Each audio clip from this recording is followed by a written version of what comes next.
Assalamualaikum warahmatullahi wabarakatuh. Perkenalkan, saya Aulia Firma dari jurusan Fisika Universitas Andalas. Di sini saya akan menjelaskan seputar radionuklida dan uranium. Selamat menyaksikan.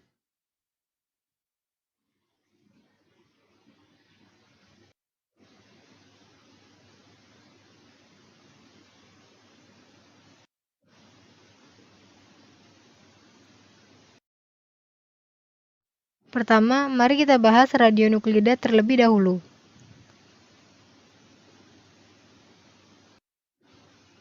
Kalian tahu nggak sih radionuklida itu apa?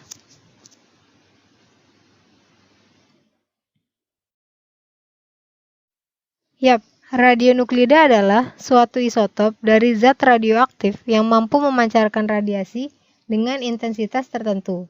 Radionuklida dapat terjadi secara alami ataupun buatan.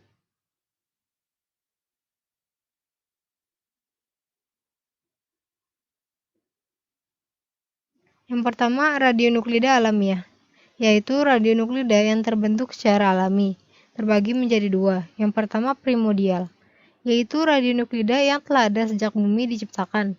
Contohnya kerak bumi. Selanjutnya kosmogenik, yaitu radionuklida yang terbentuk sebagai akibat dari interaksi antar sinar kosmik. Contohnya sinar kosmik. Nuklida buatan manusia adalah radionuklida yang terbentuk karena dibuat oleh manusia. Contohnya reaktor nuklir dan sinar X konvensional.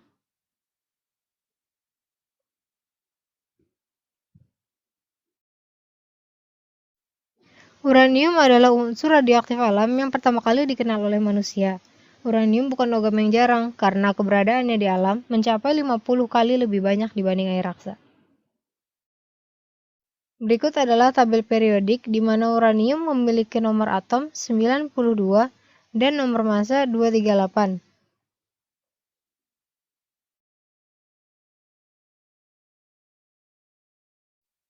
Uranium terdapat sebagai mineral dalam kerak bumi, juga dalam air laut, air sungai, minyak bumi, batu bara, dan lain-lain.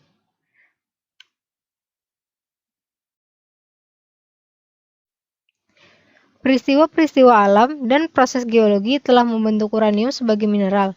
Mineral uranium terdapat dalam kerak bumi hampir pada semua jenis batuan, terutama batuan asam seperti granit. Di alam dapat kita temukan berbagai jenis mineral uranium, antara lain diberi nama autanit, pickblenda, gumit, dan uranovan. Selanjutnya sifat fisik uranium. Yang pertama, uranium beserta anak luruhnya bersifat radioaktif yang dapat memancar radiasi alfa, beta, gamma.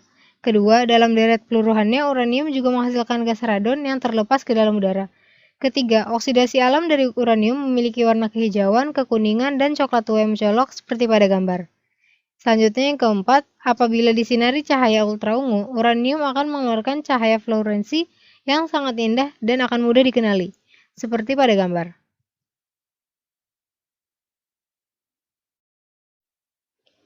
Berikut adalah deret dari peluruhan uranium-238, di mana uranium akan meluruh melalui sinar alfa dan sinar beta. Uranium akan meluruh dan stabil pada timbal 206.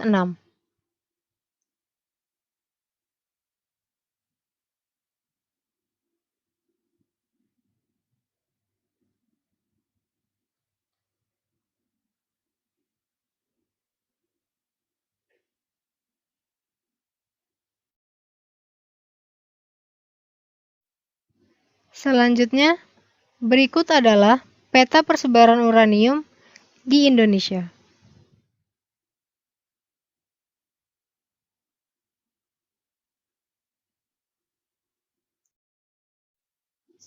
Adapun kegunaan dari uranium. Yang pertama, sebagai senjata nuklir. Sebagian besar, senjata nuklir modern menggunakan uranium sebagai bahan perusak. Dalam kasus senjata termonuklir, uranium digunakan untuk membungkus bahan bakar fusi. Fluks tinggi dari neutron yang sangat energik dari reaksi fisi yang dihasilkan menyebabkan inti uranium membelah dan menambah lebih banyak energi pada hasil senjata. Contoh senjata semacam ini adalah Castle Bravo.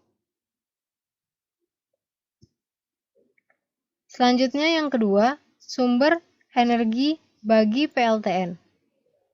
Energi yang dihasilkan dari reaksi fisi nuklir terkendali di dalam reaktor nuklir, dapat dimanfaatkan untuk membangkit listrik. Instalasi semacam ini dikenal dengan PLTN atau pembangkit listrik tenaga nuklir.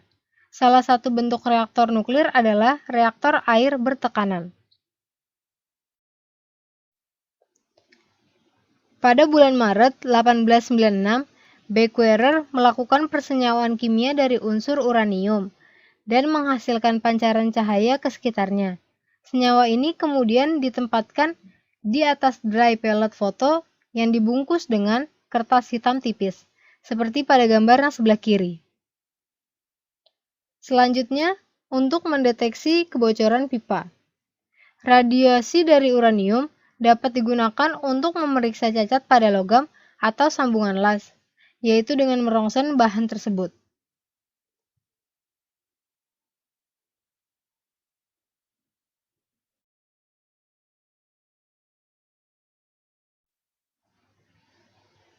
Yang kelima, sebagai pelapis kendaraan tempur.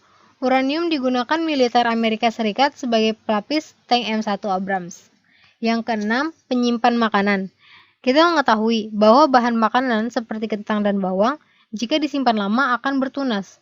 Radiasi dari uranium dapat menghambat pertumbuhan bahan-bahan seperti ini.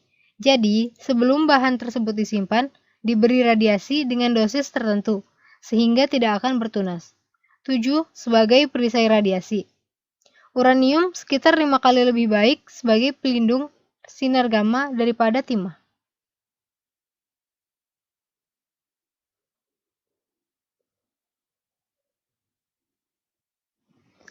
Adapun bahaya yang ditimbulkan akibat dari uranium, seperti kemandulan, cacat genetik, mempercepat kematian, dan juga menimbulkan kanker darah atau leukemia.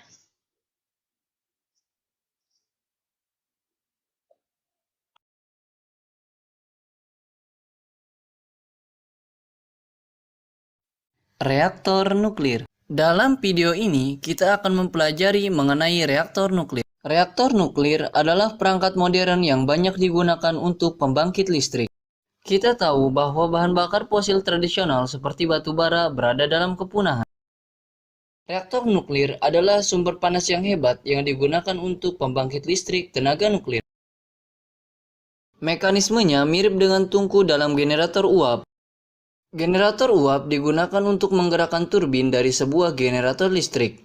Sistem reaktor nuklir terdiri dari 3 komponen penting: elemen bahan bakar, moderator, dan batang pengontrol. Elemen bahan bakar biasanya dalam bentuk batang tipis berdiameter sekitar 1 cm dan berisi inti yang terbelah seperti uranium-235 atau uranium-238. Batang-batang ini bervariasi sesuai dengan ukuran reaktor. Dalam reaktor yang berdaya besar, ribuan bahan bakar ditempatkan berdekatan satu sama lain. Pada daerah di mana bahan bakar ini ditempatkan disebut inti reaktor. Elemen bahan bakar biasanya berada di dalam air yang bertindak sebagai moderator. Moderator bertujuan untuk memperlambat energi neutron dari sebuah reaktor nuklir yang diproduksi selama proses fisi nuklir oleh elemen bahan bakar. Neutron thermal adalah neutron dengan energi sekitar 0,04 elektron volt yang mampu menghasilkan reaksi fisi dengan uranium-235.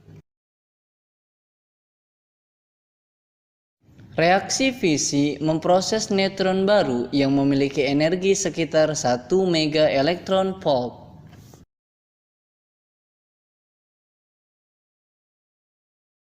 Neutron ini biasanya melepas diri dari proses fisi lain, seperti pelepasan energi yang sangat besar. Hal ini memungkinkan neutron menghasilkan fisi lain. Reaksinya 500 kali lebih sedikit dari neutron thermal. Moderator inilah yang memiliki kemampuan untuk memperlambat atau memoderasi kecepatan dari neutron berenergi tinggi. Digunakan bergiliran menjadi reaksi berantai untuk memicu beberapa reaksi fisi dan inti uranium-235 yang lain. Biasanya, air biasa atau air yang berat digunakan sebagai moderator dalam reaktor nuklir karena adanya deuteron yang mampu memperlambat kecepatan neutron. Molekul-molekul air dalam moderator berguna untuk memperlambat neutron berenergi tinggi yang meninggalkan elemen bahan bakar setelah fisi inti atau pembelahan inti.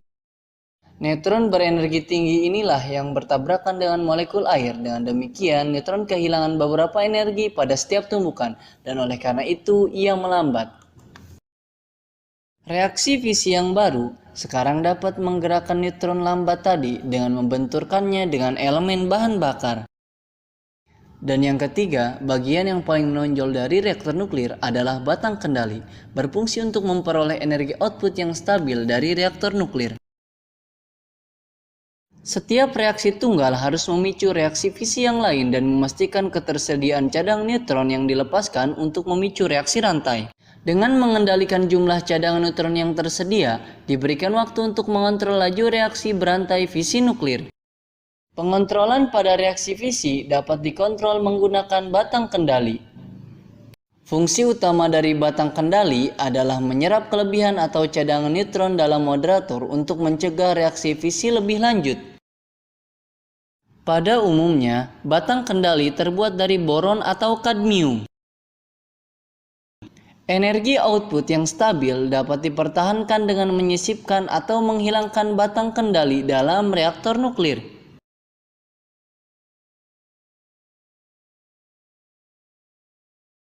Sekarang kita tahu komponen-komponen dari sebuah reaktor nuklir. Selanjutnya, mari kita pahami cara kerja reaktor nuklir.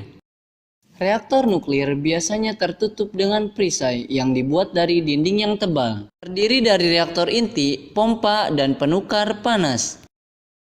Inti reaktor dan pompa ditempatkan bersinggungan dengan air yang biasanya penukar panas dalam reaktor ini. Untuk kapasitas panas yang besar dilepaskan selama reaksi fusi. Air di sekitarnya memanas dan merubahnya menjadi uap yang kemudian digunakan untuk memutar turbin. Jadi, energi panas yang sangat besar kemudian diubah menjadi energi listrik.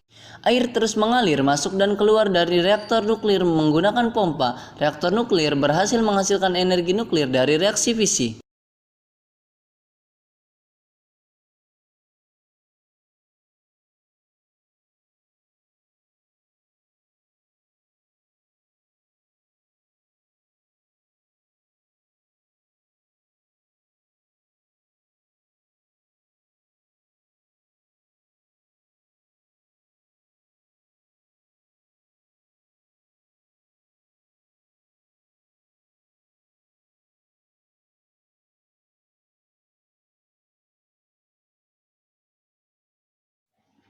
Sekian video kali ini. Terima kasih atas perhatiannya.